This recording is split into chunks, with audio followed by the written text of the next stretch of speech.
আসসালামু আলাইকুম। নোয়াখালীতে আবারও বন্যা হওয়ার আশঙ্কা, পানি দ্রুত বেড়ে যাচ্ছে, সবাই আমাদের জন্য দোয়া করবেন।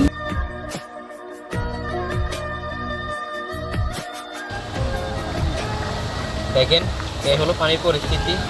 বৃষ্টি তো থামছেই না, কিছুক্ষণ পরপর বৃষ্টি হচ্ছে, কিছুক্ষণ পরপরই বৃষ্টি হচ্ছে। এরকম আরও কয়েকবার বৃষ্টি হলে আমাদের ঘরেও পানি উঠে যেতে পারে। সবাই দোয়া করবেন। দেখেন পানির পরিস্থিতি, পানি নেওয়ার কোনো সুযোগ নেই, পানি শুধু বাড়ছে।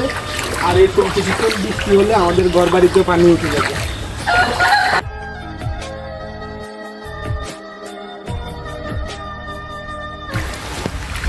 বৃষ্টি আবার শুরু হয়েছে, কিছুক্ষণ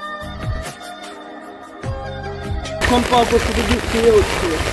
তো আমাদের জন্য একটু দোয়া করেন যেন বৃষ্টিটা কমে যায়। বৃষ্টি যদি এভাবে হতে থাকে আমাদের ঘরবাড়িও অবস্থা খুব ভয়াবহ হয়ে যাবে, আমরা ঘরবাড়িতে থাকতে পারবো না। আগের বারও একই অবস্থা হয়েছে, আমাদের এলাকায় কেউ ঘরবাড়িতে থাকতে পারেনি।